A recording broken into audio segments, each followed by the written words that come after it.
IPL নিলামে অবশেষে উঠল মুস্তাফিজুর রহমানের নাম, তবে আনসোল্ডই থেকে গেলেন বাংলাদেশের পেসার। কাটার মাস্টার খ্যাত মুস্তাফিজ গত আসরে একাধিকবার পেয়েছিলেন পার্পল ক্যাপ, অথচ এবার তাকে নিয়ে আগ্রহ দেখায়নি কেউই। এমনকি গত আসরের দল চেন্নাই সুপার কিংসও বিট করেনি 2 কোটি রুপি ভিত্তিমূল্যের মুস্তাফিজের জন্য। এর আগে আরও 4টি দলের হয়ে আইপিএল খেলা হয়েছে ফিজের। Sunrisers Hyderabad, Mumbai Indians, Rajasthan Royals, Delhi Capitals, কেউই এবার তার জন্য বিট করেনি। মুস্তাফিজুর রহমানের মতোই অবিকৃত থেকে গেছেন বাংলাদেশি স্পিনার রিশাদ হোসেন। প্রথমবার আইপিএল নিলামে নাম দিলেও তাকে নিয়ে আগ্রহ দেখায়নি কোনো ফ্র্যাঞ্চাইজি।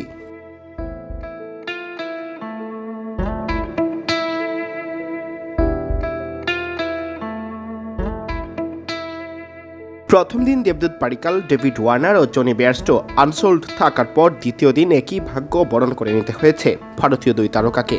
পৃথ্বী শো 1.25 কোটি ও শার্দুল ঠাকুর 2 কোটি রুপি ভিত্তিমূল্য নিয়েও প্রথম ডাকে দল পাননি নিলামে। এছাড়া Alex Carey, Srikar Bharat, Shai Hope, Daryl Mitchell, Mayank Agarwal, Ajinkya Rahane, Kane উইলিয়ামসনদের কিনতে আগ্রহ দেখায়নি কেউ।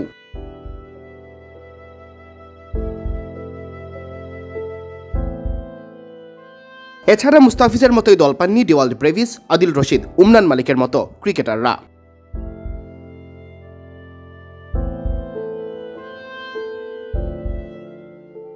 নিলামের জন্য মোট 1574 জন ক্রিকেটার নাম নিবন্ধন করলেও শেষমেশ ফ্র্যাঞ্চাইজিদের আগ্রহের ভিত্তিতে বিসিসিআই বেছে নেয় 574 জনকে।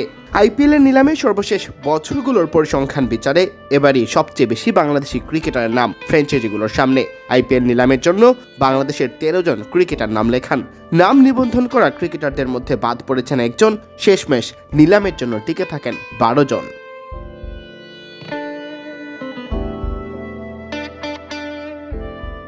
বাংলাদেশি ক্রিকেটারদের মধ্যে সর্বোচ্চ 2 কোটি রুপি ভিত্তিমূল্য মুস্তাফিজুর রহমানের, যিনি আইপিএলের সর্বশেষ আসরে চেন্নাই সুপার কিংসের হয়ে খেলার সময় একাধিকবার হয়েছিলেন পার্পল ক্যাপের মালিক।